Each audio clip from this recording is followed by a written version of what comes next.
Good morning, good afternoon, good evening, everybody. Today we're going to talk about pleasurable learning. It might seem an oxymoron to you, but I have a special guest here today who does exactly that. He talks about pleasurable learning and how to make all kinds of things pleasurable. And in a minute, we're going to specifically, of course, talk about English learning and also accent and how you can get more fun out of that. And if it's not fun for you now, how to kind of examine that and examine your motives behind that and how you're doing things to make it more pleasurable in life. So if you have any comments, feel free to set them down there below and we'll see them and we'll try to bring them up in conversation. So we're going to talk to my friend William, who is just amazing. Actually, I found William because he was he used to work doing flashcards, and I needed some flashcards made for my English, for my accent training, and I needed to practice specific sounds, and I needed a way to have some audio there too. So if you don't know Anki, A-N-K-I, if you don't know Anki flashcards, that's something you want to look into. And so that's how I know William, because he used to use a lot of Anki flashcards, and now he uses something called Supermemo. So I don't know if you guys know Supermemo, but yeah, he's from that. And it says he's unable to join. So let me just send him a little message here. And also I want to tell you guys too about something called Discord. So while we're waiting for William to join, I want to tell you about Discord. I'm just going to send him a message. It says, and you can probably hear me typing on my keyboard. It says he's unable to join. Let me add him again. One second. I know this is ridiculous to watch me do this. So pleasurable learning. Also, by the way, you can look at my links above, and you can look for pleasurable learning as well. There we go. Finally, we've got William here with us, and your camera's backwards, my friend. So we want to Yeah, smiling face. it's the default. There we go. Yeah. Yay! How are you? Hello. Nice. I'm super ready to start. Finally, right? We tried this before. Yeah. We tried to have our previous session of pleasurable learning, and it was great. It was wonderful. Lots of people came, and then it didn't save on Instagram. And I think it was an internet thing. So we're gonna talk about this again today. And if this is something new for you, go ahead and put a comment below. And if this is not something new for you, put a comment below too, so that we can hear your take on things too. So I was just saying kind of how I knew you originally was from Anki, and now you're into Supermemo. So why don't you describe to us what it is you do for people in case they want to help you or they need your services and you could help them. Okay, so I have one YouTube channel called Pleasurable Learning, and then one other channel that is specifically for one software called Supermemo, and it's called Pleasurable Learning Supermemo. Easy to remember. Basically, it's how to learn using software, tool assisted. And basically, you decide what to remember of everything you read. So you end up creating flashcards. And that can be for anything. And among other things, I use it for learning English. Mm-hmm. Yeah, and now, for instance, now all my learning is through English. It's my lingua franca now. Mm-hmm. Yeah. That's really important, because a lot of people think, oh, I have to learn English, then I can learn this other thing. But actually what you're doing is you're using the thing you like to fuel, let's say, to fuel the learning of the language, whatever that might be. Can you tell us more about that and how you got started in that? Yeah. Yeah, so basically, there are three stages for me. How motivated can you be to learn, in this case, English, especially the pronunciation, but it could be anything. Yeah, first is when it's not interesting. I activated. Yeah, sorry. I think that. I accidentally hit the filters there. I could see your face going, what's going on? Okay. Yeah. Sorry. So basically, you could start that, oh, I have no interest in English, but I know it's important and I should know this language for job opportunities and many other things. Second is, okay, I don't particularly like the language, but I like what the doors that is opening, the opportunities that is opening for me. Mm-hmm. I call this extrinsic motivation or motivation from the outside. And then there's the last and the one I want to cover the most, the one that I want to invite people to discover, and it's the intrinsic motivation. When it comes from yourself, is you don't learn English for one other purpose. It's because the purpose you want is English itself. Mm-hmm. Because learning English provides you pleasure itself. Mm-hmm. Mm-hmm. Extrinsic and intrinsic. It reminds me of when we were in school, and we were forced to learn. We were sitting in chairs, maybe 30 people in a room. Can you compare your past learning experience that was very extrinsic to how we can learn something today with like being intrinsically fueled, let's say? Can you compare two things that would be extrinsic and intrinsic? Yeah. Okay. So first, now it's easier than ever to discover the intrinsic just because of the internet and technology. So basically, I started English at school, I don't know what age, about 8, something like that. But for me, it was absolutely 100% coerced, at all a school is. You only decide what to do, right? It's, oh yeah, I'm learning the colors, the numbers, but for what purpose? Because I live in Spain, and here no one was using that language. Is why, keep in mind, this is about 3 decades ago. So there was no internet available, just in context. So it's, okay, why do I have to learn English if no one is using English? I'm only using English in the classroom. And for many years, I only used English in the classroom and to pass exams. That was the sole purpose, right? It's, well, how pointless it is, this language. That was 100% coerced. Then it's, okay, I got one video game called Trackmania. It's about a racing game, but it's very arcade. It's nothing realistic. And I got really, really into it. So I start even competing officially on that video game. I could say, I could say that I lost the sound. Yeah, no worries. Okay. Do you hear an echo? Actually, I hear better now. There was an echo before, but now the echo is gone. So that's actually much better. Okay. And for anybody who's just joined us, we're talking about the difference in learning language, anything, extrinsically. So being kind of maybe not forced, but the desire is coming from somewhere without you, outside of you.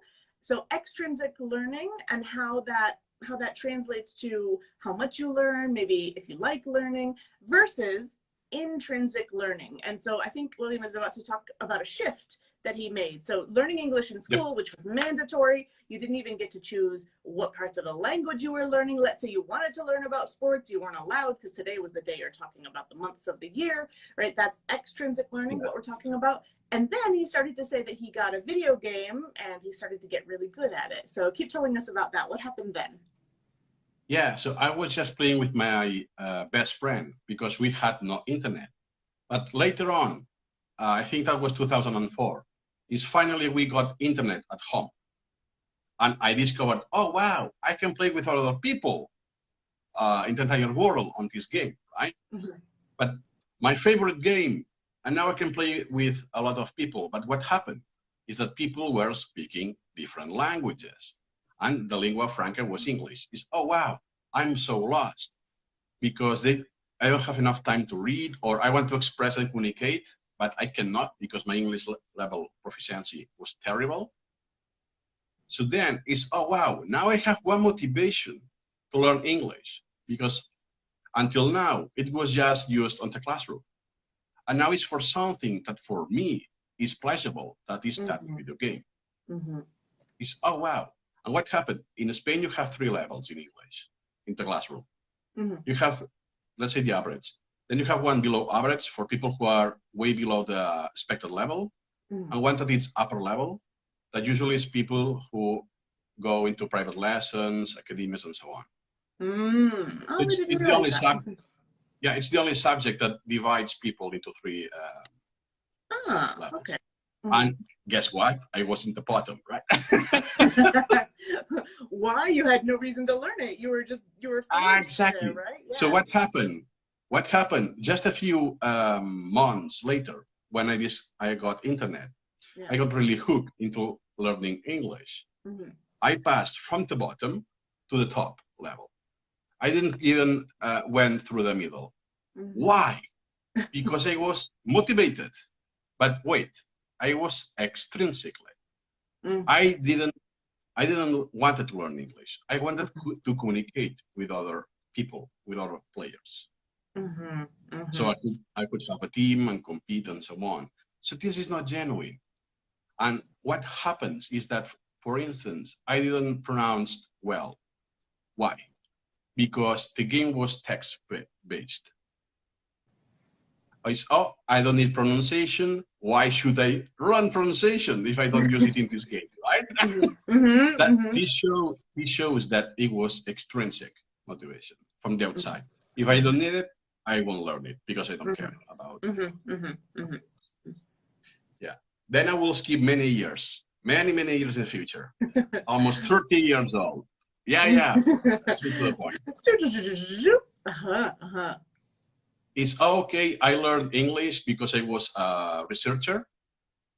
And you know that in research, you need you have a lot of jargon and complicated words to know.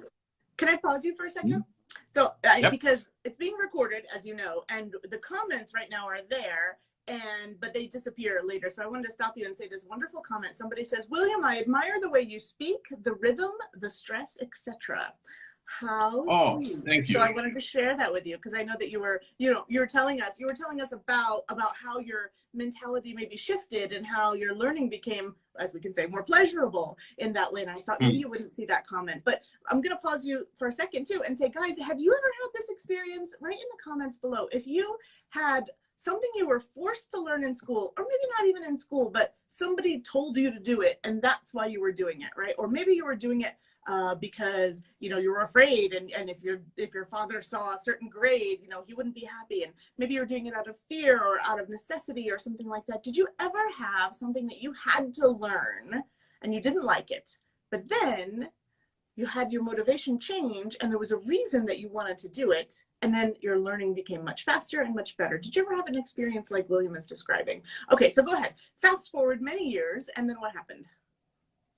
First, let me follow your parentheses.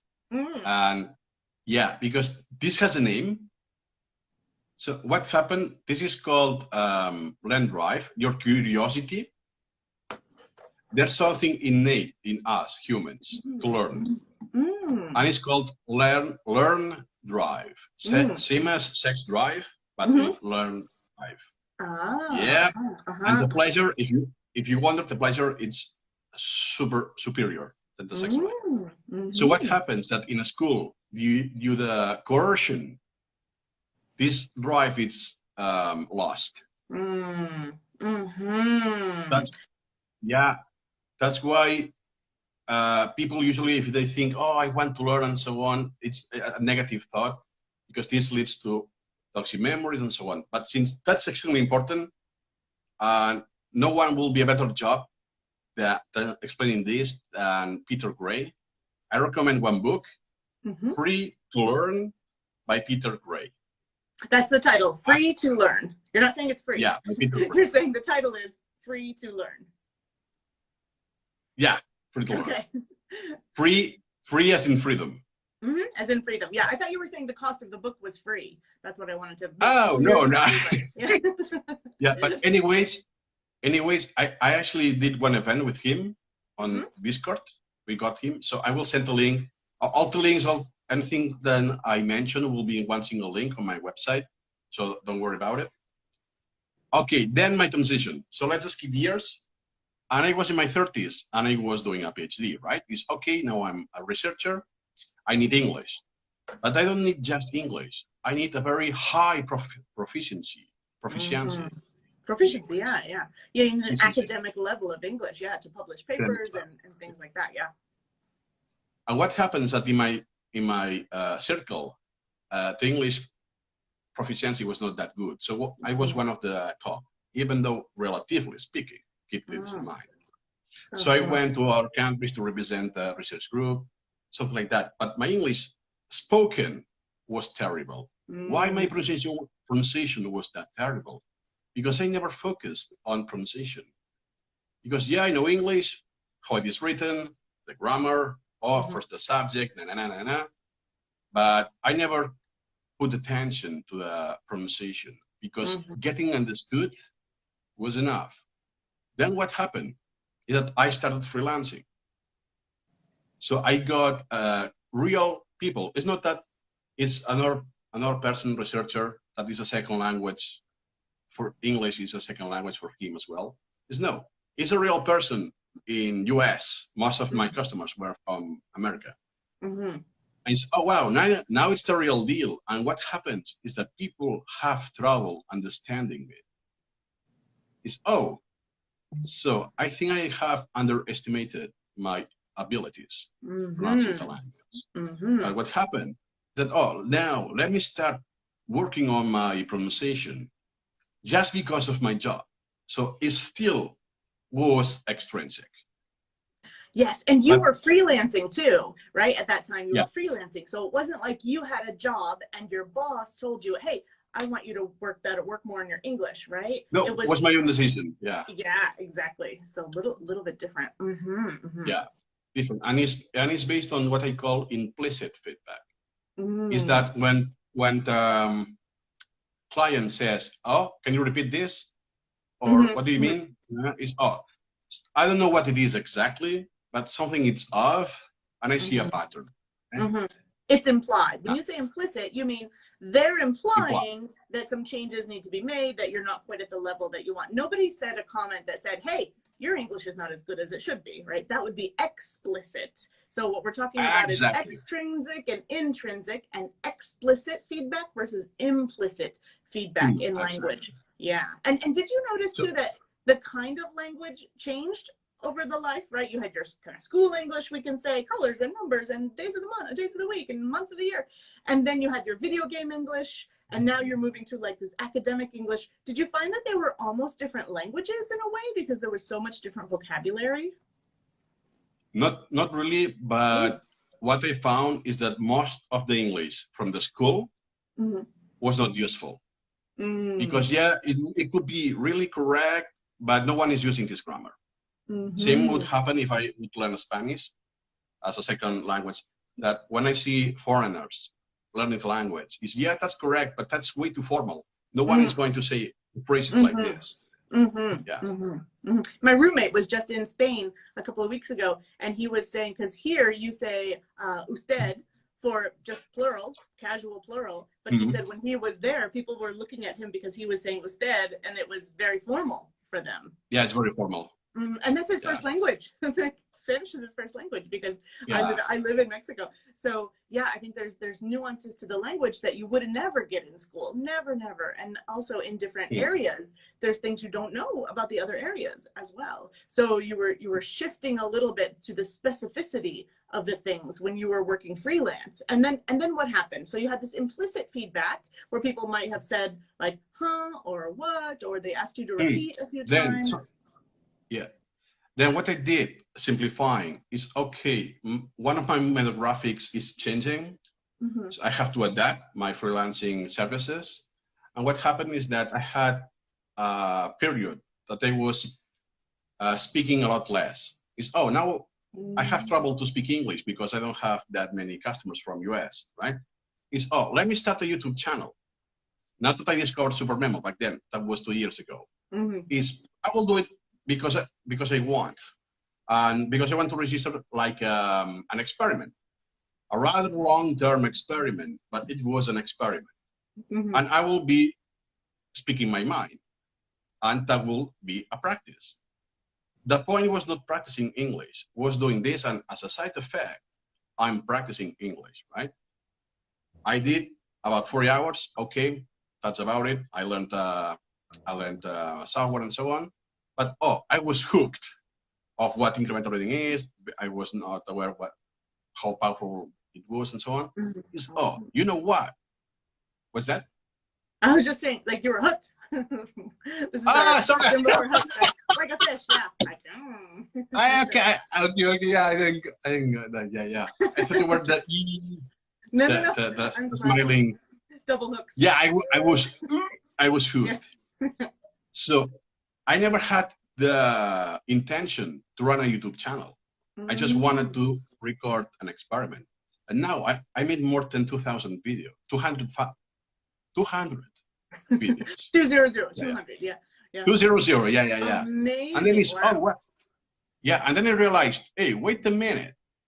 Now I'm putting a lot of English stuff in my collection, in Supermemo itself.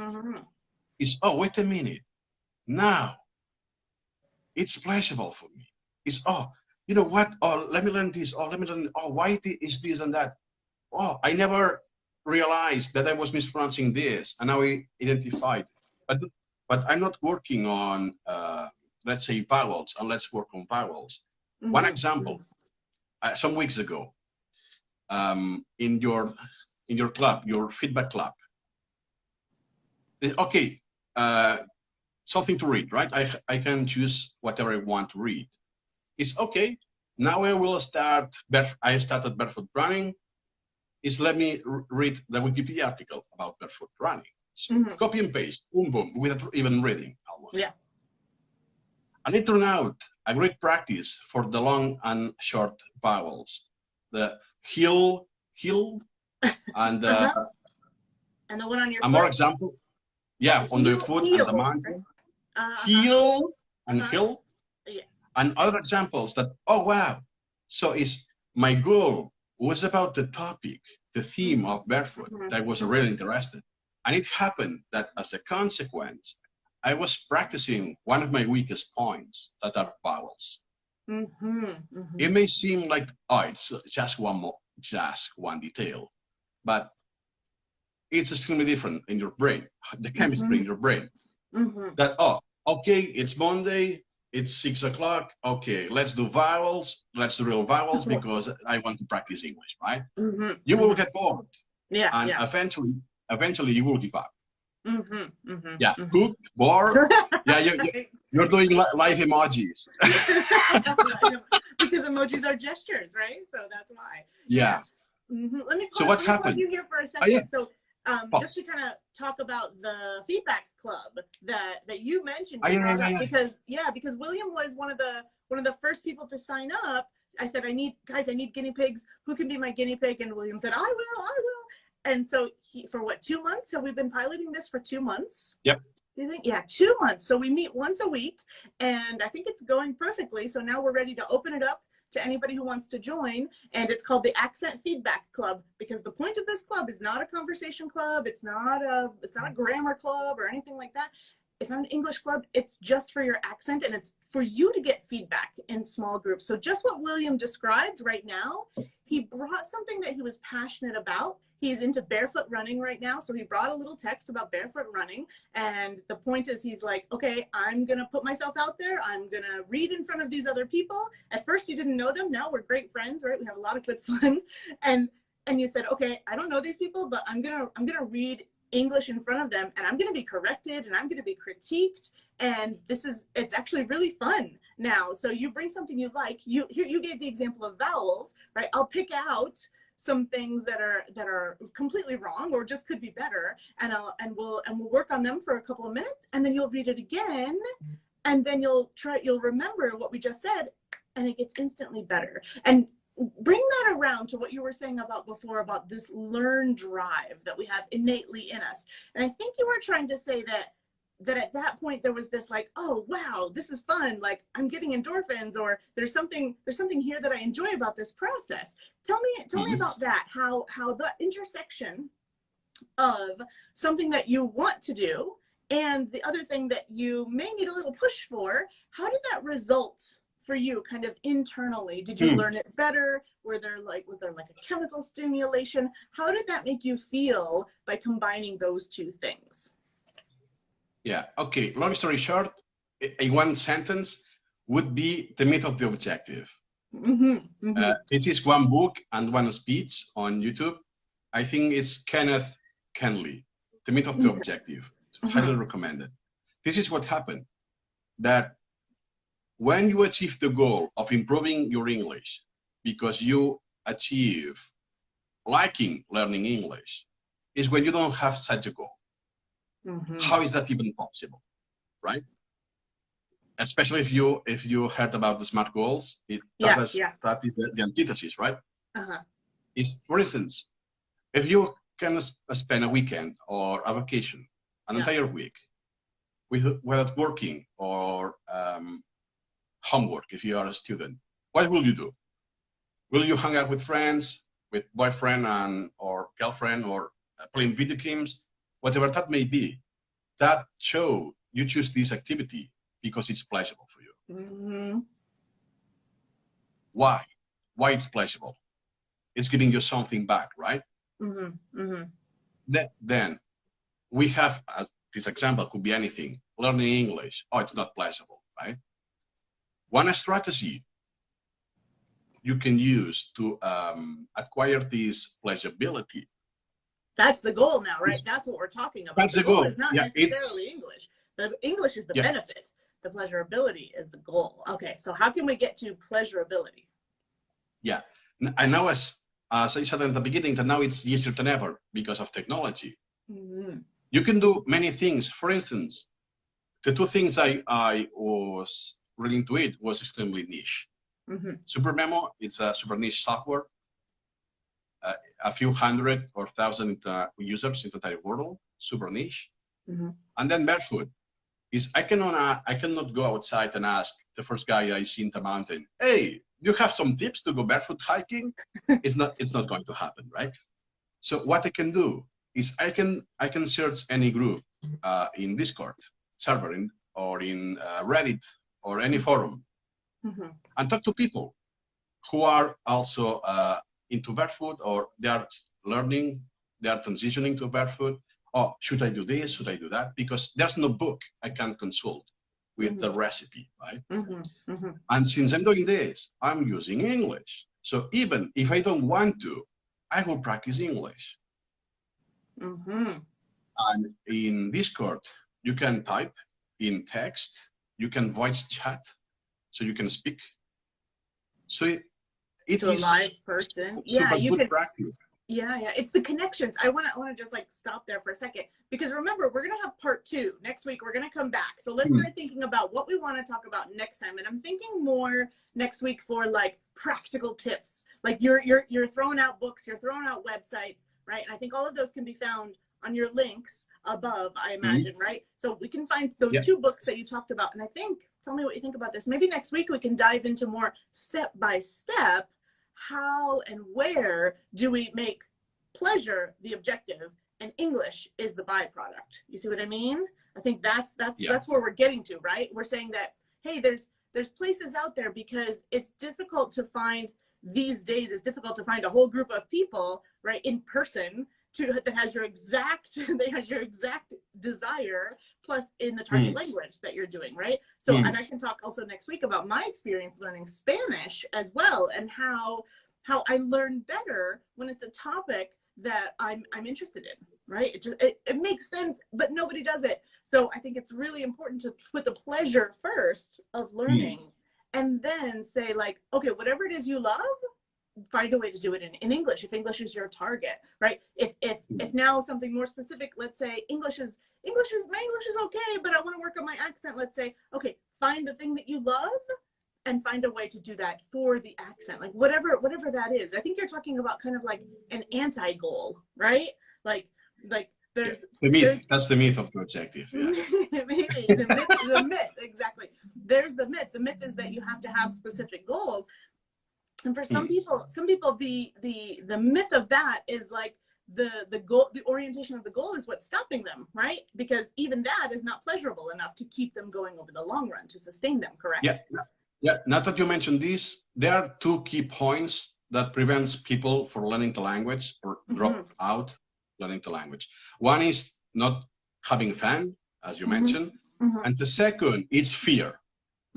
Because when you reach such a point, you're kind of advanced. What you will need to do is fine-tune your mistakes, and in order to do that, you have to listen to yourself. And one fear is like universal, that people fear listening to themselves in our recording. Is, oh, is that my voice? I cringe a lot. So I will also give tips how to overcome that, because I was there. I have been there, obviously. And now is, oh yeah, it's my voice. Yeah. And now I use it and I learn of what I record, and it's a loop that I learn constantly. So I do something for fun, sharing it with friends, but it happens that for me it's a learning experience. And this learning experience, I can use it on my job. And then in my job, I have the feedback, and it's an endless loop of learning and of pleasure. Pleasure. I would put the pleasure in the first one, right? And yeah, so next time we're going to talk about specific tips, specific strategies, especially the thing that you hate the most, which is recording yourself, but how it can become pleasurable. And I think that's going to be huge. So, and I want to cut these into smaller half-an-hour chunks, but I want to notice too that there's two comments there. One is that Rosa is saying that language is just a tool for communication, and connection, that's our target. That's what gives us pleasure. And I think we learned that a lot throughout pandemic, was this lack of communication, this lack of connection with people was really driving us crazy. And language is the tool for that, right? Some people say, oh, English is my goal. But like you said earlier, why? Oh, it's to connect with people through video games, through work, through, making friends, whatever, right? And there's also another comment about we need feedback. Absolutely. So number one, you can get feedback from yourself, but that's hard. It's hard to develop that. And part of the goal of our new Accent Feedback Club is to teach people how to give their own feedback to themselves through me. And I'm going to show you how. And then through other people as well. So how do you get to that point? It's not necessarily easy. It's something else that you can have pleasure in learning. Oh, now I've learned how to give myself feedback, in whatever the second language is. And I'd see one more comment. So somebody who doesn't have a goal, maybe that's a good thing. Maybe it's not, but maybe it's a good thing. The goal should be pleasure. This person says they got their B1 previous month after studying for 5 years, but it's important for any opportunity in the future. There you go. That's the point, is you're thinking, as you said earlier, about opening doors, right? And some people are at the stage of extrinsic motivation, and we want to get to the stage of that intrinsic motivation. I think that's your main takeaway today, right? You have extrinsic motivation, exactly, and move it to intrinsic motivation. And next week we're going to have some tips about how to do that concretely. But in the meantime, can you mention those two books that you said earlier? One was Free to Learn. Yeah, Free to Learn by Peter Gray, and The Myth, Greatness Cannot Be Planned. The Myth of the Objective. That's the one I was thinking. The Myth of the Objective. That's the full title. Yeah, it's the full title, by Kenneth Stanley. Okay. It's a book. I am reading the book because I'm reading the book Incremental in Supermemo. But there's if you don't want to read, there's a presentation from himself on YouTube about half an hour, more or less like this video. Awesome. Half an hour-ish. And it will change your life. It will be a stepping stone.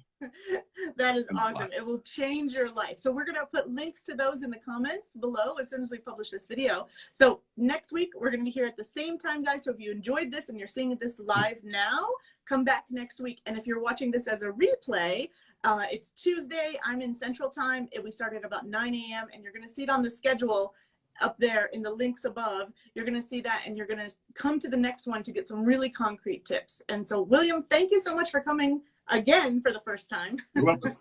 My pleasure. My pleasure, because I learned so much today, actually. And yeah, I think the most important thing is to have fun, and that's really what we do. So, guys, thank you so much for coming. I want to say good morning, good afternoon, good evening, wherever you are. Thanks for joining us live if you're here now. And thank you again. And if you have any questions, you can always contact us here above. And thanks so much, guys. Bye for now. See you soon. Bye. See ya. Bye. Catch you later. Good evening, wherever you are. Today, I'm really excited because what we're going to do is talk about part 2 of what we already started last week.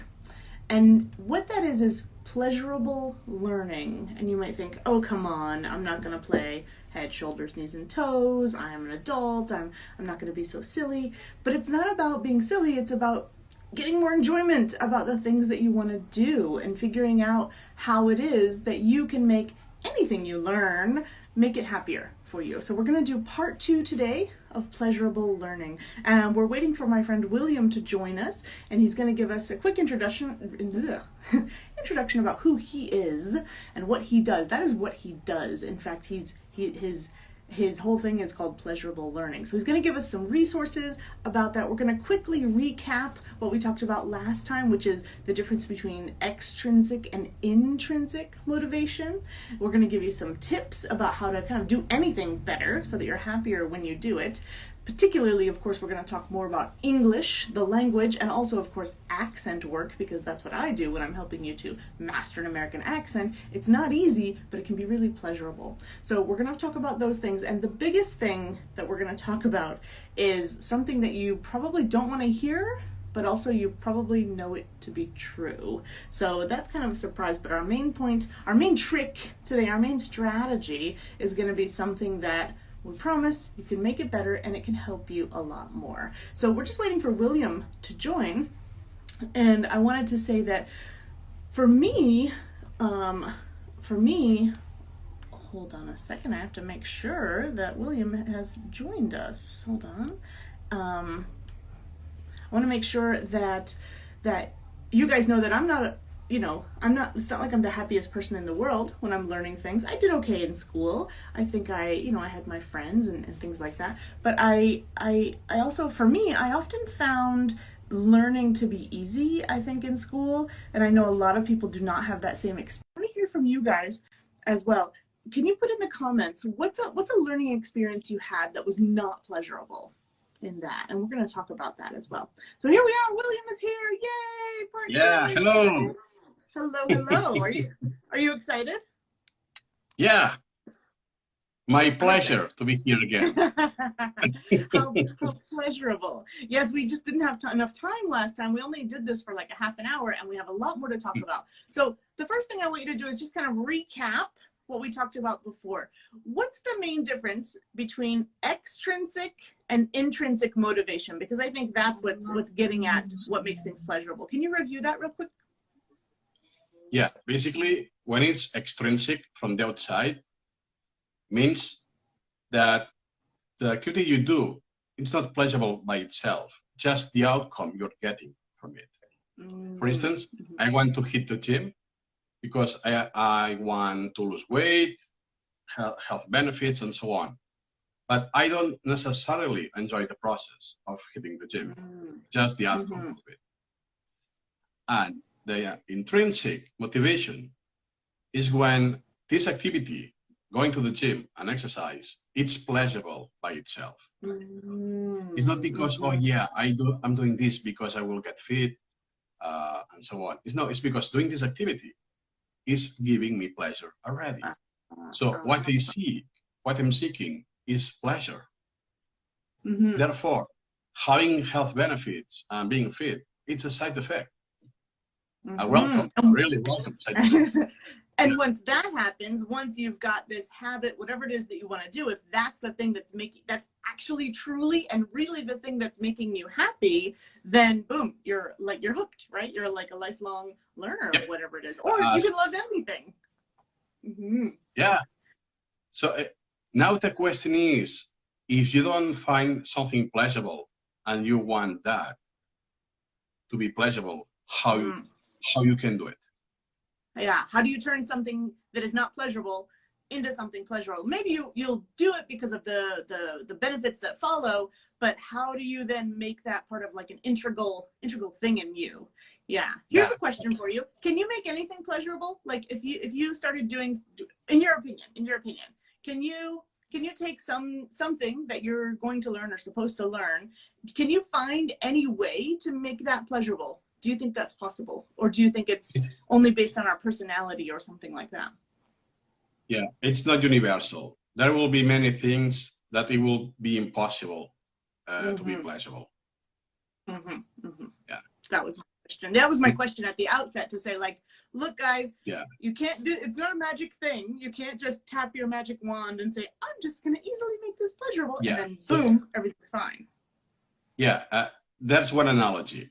with food, right? Oh, Mm-hmm. you could ask, could you eat whatever food Mm-hmm. there is, right? Mm-hmm. Yes, I could. That doesn't mean that I will like the taste of everything I eat, right? Mm-hmm. And Mm-hmm. perhaps broccoli because of the health benefits Mm-hmm. and so on, but I don't enjoy it.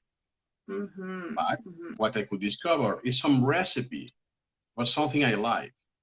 So perhaps in isolation, I don't like that food, but as a plate, I do like it.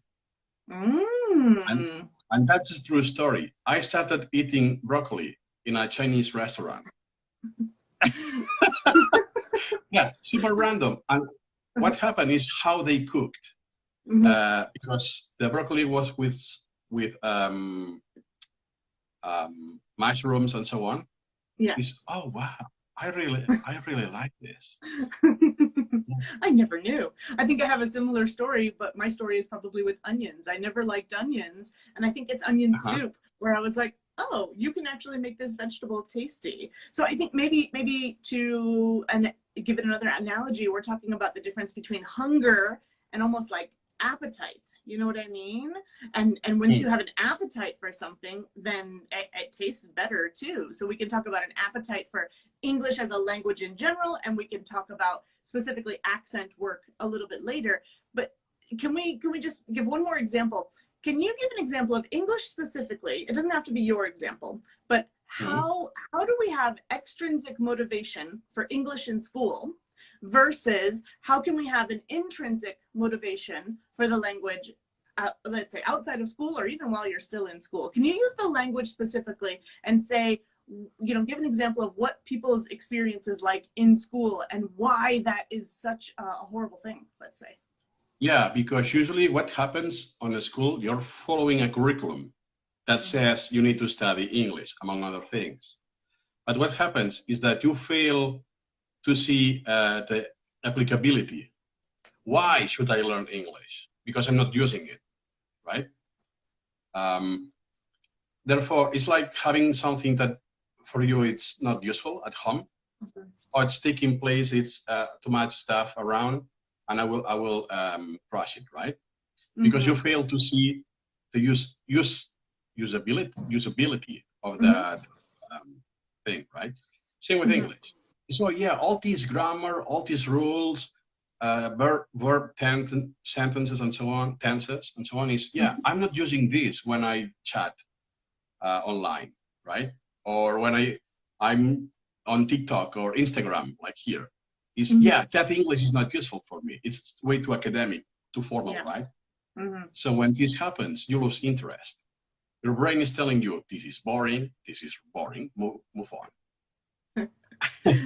Find something more pleasurable. Your brain is probably telling you, this is not pleasurable, find something else. Exactly, and this is called learn drive. There's a drive. It's like a thermometer. Oh, this is interesting, this is not. And for instance, another example, this is mine. It was the MBA.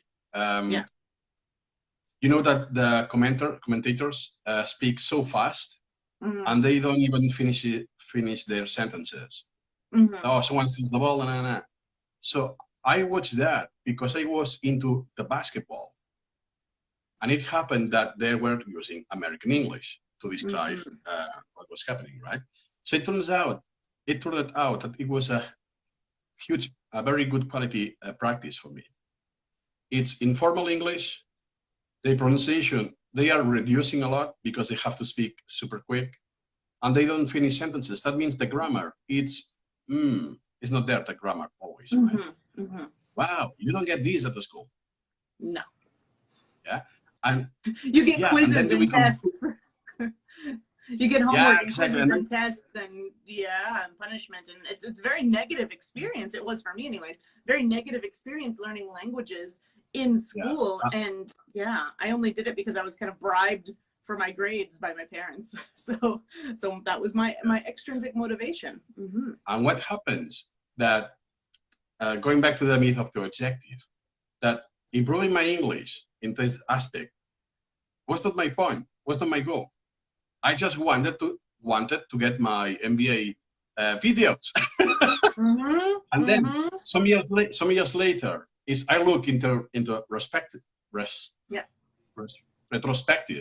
And Is oh wow, look at that.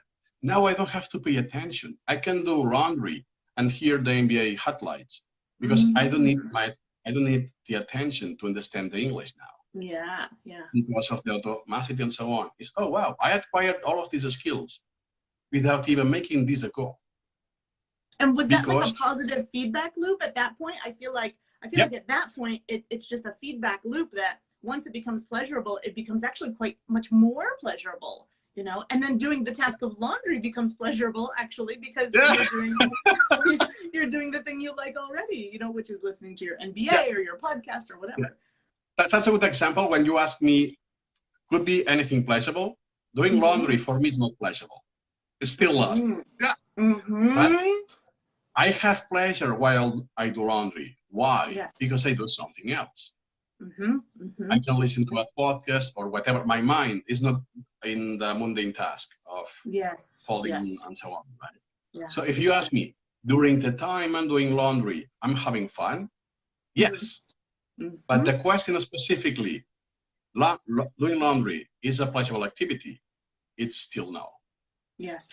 And here's the other question to put it all together. When you're doing laundry, are you learning still? Are you learning something? Of course, right? So it's pleasurable and you're still learning. Exactly. So if we talk about language, well, in general, many of us had a negative experience. Some of us are lucky enough to already have an intrinsic reason to do this, right? I know now why I really want to do this, right? It could be for my own benefit. What is exactly driving me, that learn drive, as you said? Can we talk a little bit more about the some other ways to make language learning more pleasurable, other tips or tricks that you have? And then we have one big one that we want to mention, one really big one that I don't know if people are going to like it, but they're going to really believe that it's very helpful. So other tips. Yeah, I know, I get you. Yes, the big one. Yeah. So basically what I mentioned was listening. I was listening to the NBA matches and so on, or Netflix shows, whatever. This is still passive, and it's like reading English. Then the next step is the active English. That means writing or speaking. And usually, what we do, we discard speaking, right?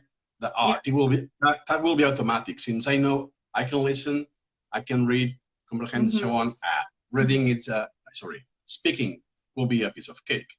But what happens? That English is not consistent. The spelling doesn't convey the pronunciation, right? Yeah. So you know what I mean. Yeah. It's terrible. Then the question is, perhaps my hobbies that I can find pleasurable are always passive, right?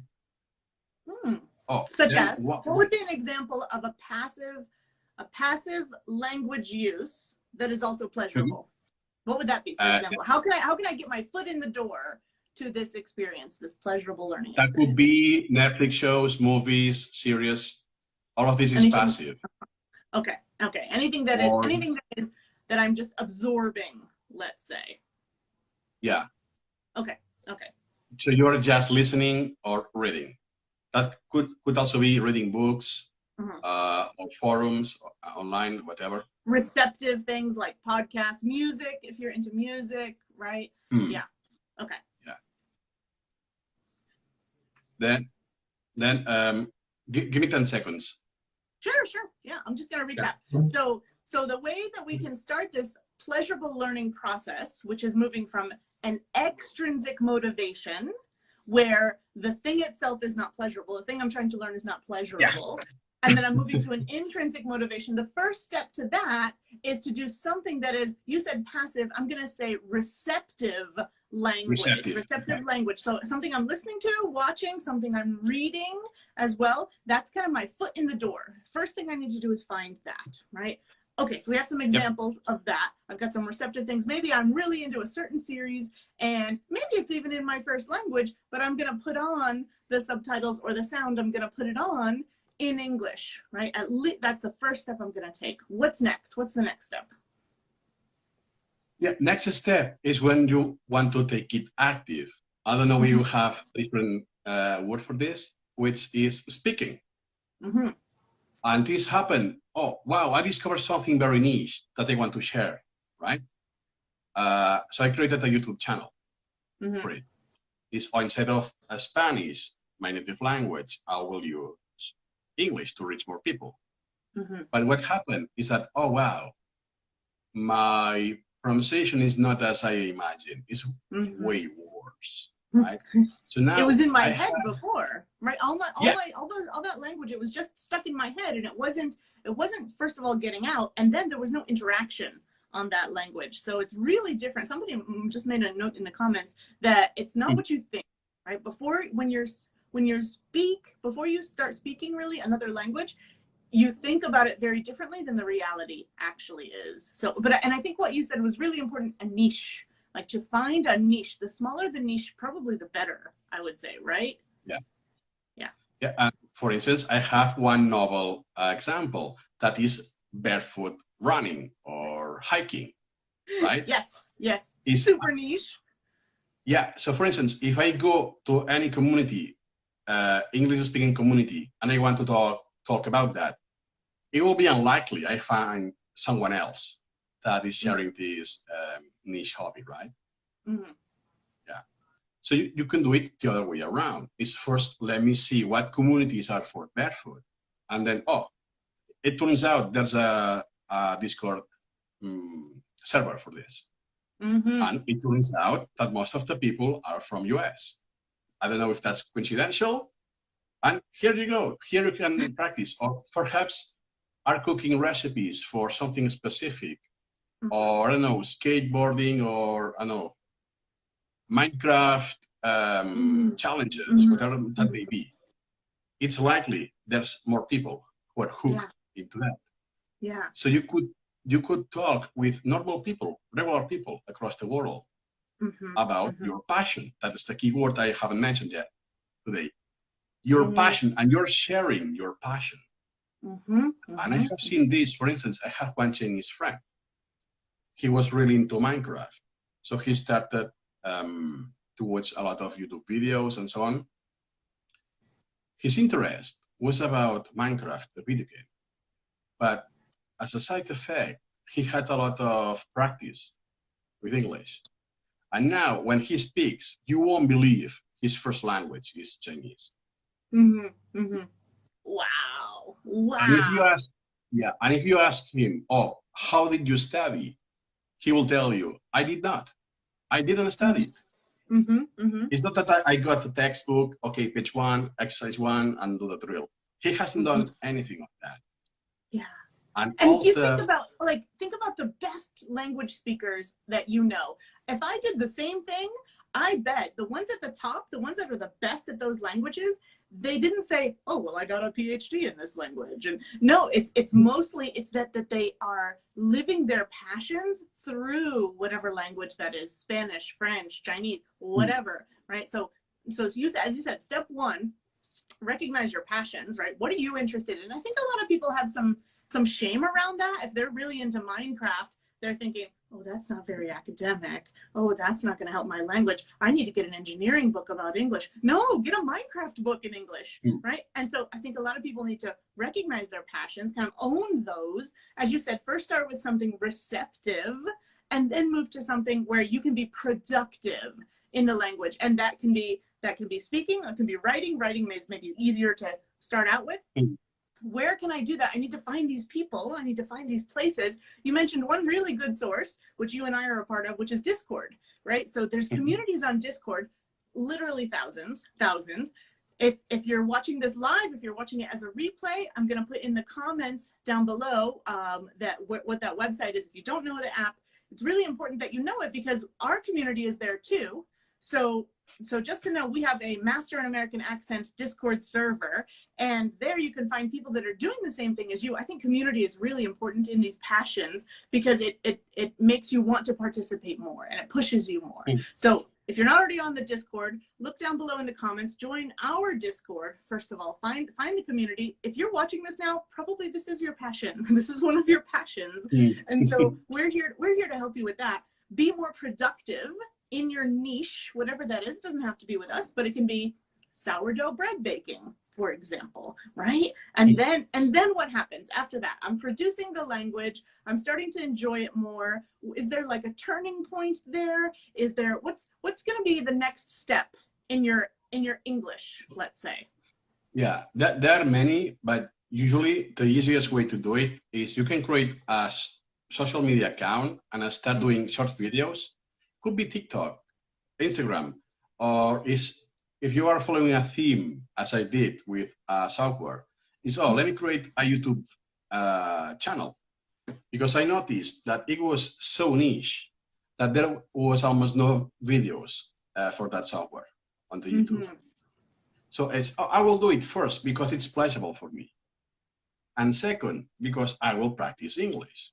And since there is other people listening to you, even if it's a few people, because at the beginning you don't hit crazy numbers. It will be 10 views, 50 views, or something like that. That's real feedback. It's real people that, oh, I don't understand you, what you have said there, or they are giving you implicit feedback of your speech, right? It's, oh wow, it's like a free action. I was not intended to do that. And more examples. Now, there's one feature in YouTube called Clip. And what I do is the videos I did for Barefoot and for the software, now I do the clip, but based on the pronunciation is, oh, that seems off. I don't know what it is, but I think something is off in the pronunciation or the stress. So let me clip this. And now on your office hours or your feedback club, then I bring on those clips. And I'm hooked because it's pleasurable for me, and it's maximum relevancy because it's my own staff, my own videos. So it's a hook within a hook. and that's an amazing place to be, right? Right now, you have so much fun when you come to our office hours on Discord, when you come to our feedback club, right? When we're just talking all the time. It's a lot of fun. Like, we have a lot of fun, and that's an amazing place to be, right? The endorphins are flying. It's great. It's super fun. It's nerdy. I love it too. It's difficult to get there. Let's not gloss over that, right? To say like, hey, just start making YouTube videos and put them out there for the world. Like, most people would run away screaming for that. So good point. Can we start small? Can we start small? Can we have a bridge between watching Netflix and putting yourself out there live on YouTube? Because I even know a lot of English teachers who will not come on live with me because they're very shy, they're very scared. Here they are, they're teaching the language, but that doesn't mean that everyone has the how should I say? Maybe it's confidence, maybe it's just practice about doing something like this. So can we do something maybe privately? Can we just do like an audio, something like that? What would you say are baby steps for that? Such a good point that I totally missed. Yeah, usually we have habits acquired from a school that could be, oh, I don't want to speak in English because I will make mistakes, people will laugh at me, something like that, right? Even if when we are adults, we still have those memories from the childhood. It doesn't go away automatically. This is called toxic memories. So first thing we need to overcome are toxic memories, in this case, about English, right? Who hasn't experienced that? That on the school, you said that, and it's this one. What a silly mistake. Right. Yeah, you're dumb, and so on, right? Even if themselves were making mistakes, and so on. So this is ingrained, right? And what's the logical response? Oh, I want to speak publicly, and problem solved. There's no chance someone is going to make fun of me, right? Nice. but you need some kind of progression on that. So first, what I will do is just record yourself, and the only audience will be yourself. No one else will see that. Even that is terrifying for many people. For most people, listening to their own voice is so cringy. We're so not used to listening to our own voice. That's a big step, guys. If you can just record yourself and listen to it privately, that's huge. Yeah, I have one of the strategies, because every time it's easier than ever. If you use WhatsApp or Telegram, something similar, you can send audios as well. So for instance, if I send an audio to my girlfriend and my girlfriend sends an audio back to me, if I play the audio, the next audio will autoplay, right? And all the conversation. So eventually I will hear myself, right? Even if it's not English, it's my native language, but it's still something that, Good point. Start in your first language, maybe not in English. Record yourself in your first language.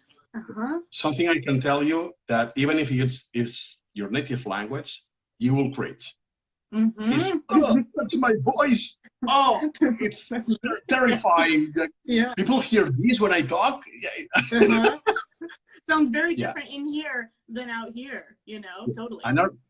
Another thing I do is, let's say you are on the go, and you have one idea that, I want to take note of that before I forget. So instead of writing down, I do a voice note. Ooh, I like that one. Yeah, I like that one a lot. I forget. Yeah, and then, I remember one crazy idea I had. Let me see. Even if I know I will cringe, since it's something of high value for me, that idea it's very valuable. I will surpass that. Okay, I will cringe. I won't like what I will hear, but I really want the content. So therefore, I will play. And perhaps it's a 10-second note. It's nothing crazy. But it's something. It's the first layers of getting used to your own voice. It's big. Let me pause you there for a second. So you mentioned Telegram, and I haven't really released this yet to many people, just to our group, but I'm starting a new Telegram practice channel. And all you do, the whole point is I send a voice note about, here's what I want you to practice, and then you send a voice note back practicing. And that is a huge deal, because you're sending it out there for the world. No one's going to listen. Nobody cares about your practice or it's just a thing that you can do to make you feel like you're doing that again. So guys, in the comments below, I'm going to put that new Telegram channel in there. It's very passive in a way, because you can just listen. You don't have to send anything, but when you feel that courage is there, then you can start sending a voice note, and they're just copying exercises. So it's me doing a drill, a tongue twister, something like that. Starting this month, look for that Telegram channel. And the other thing you said was recording as well. So the point is to get up to a place where you can send out a video to the world. And another step to that is our new feedback club. We've been piloting it now for a couple of months, and we're launching it. We already have, I think, 8, 9 members, something like that. Already starting for real. And one thing is we record those sessions, and then we have an unlisted YouTube video. So only the people in the group are going to watch it, but it's still something, right? It's widening that circle. It's building that confidence, right? And maybe nobody watches the replay video, but you know that it's out there, right? And that's something that I think you've been really enjoying a lot too, is that accent feedback club. So tell me, what do you like about it? How has it made your learning pleasurable, especially accent learning?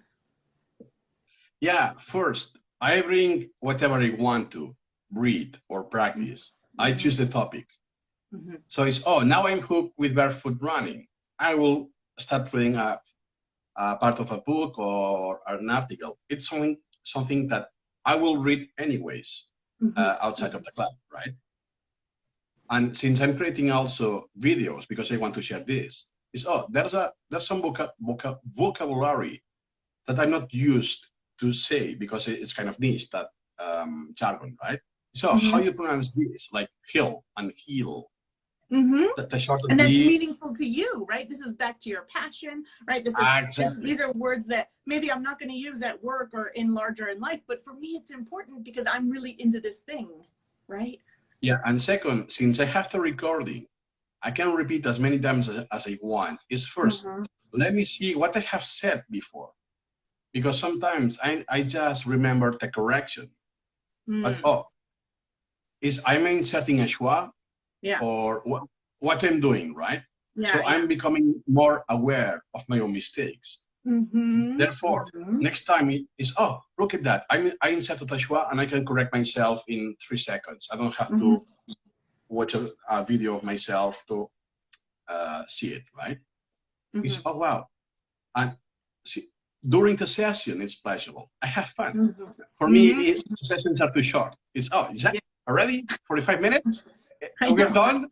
Yeah, and you know each other, and we're making friends, and now we have like these groups that we feel really comfortable with, and so important. Like you said earlier, oh, I'm speaking a second language. I'm afraid to make a mistake. That's totally normal. And then you have this group where everyone's there to make mistakes, and there's a camaraderie in that, right? And I think that's so pleasurable too. Outside of that, we're getting the, how should we say, the multiple benefits now of this, right? Yeah. So you're enjoying Feedback Club.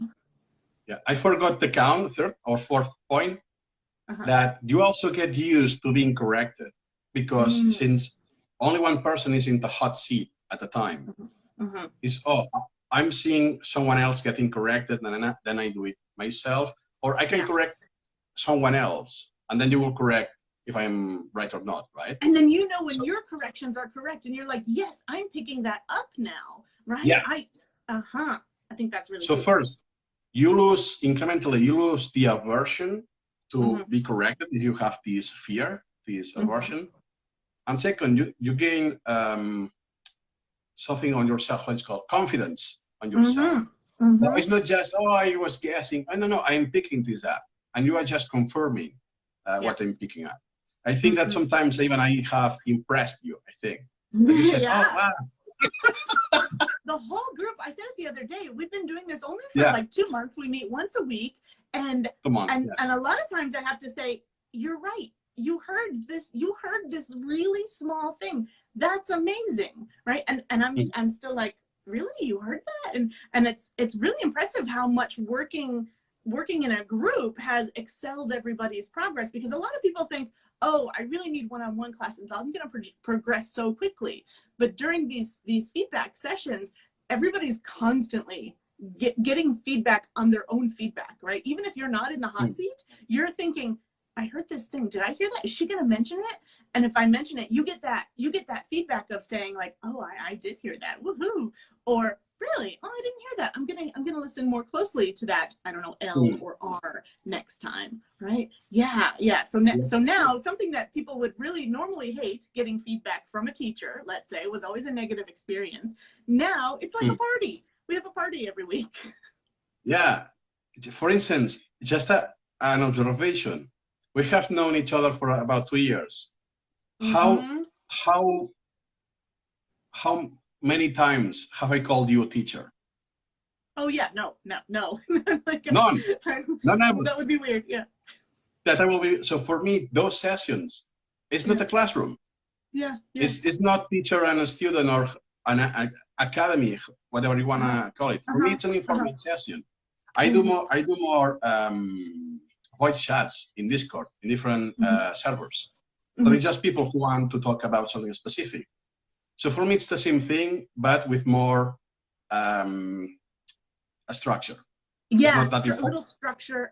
Very, how should we say it? Very fine input and feedback. Yeah, exactly. Like there's a purpose. Yeah. There's a different purpose behind there, I think. Yeah, that's the key, because for me, that session, it's to have fun.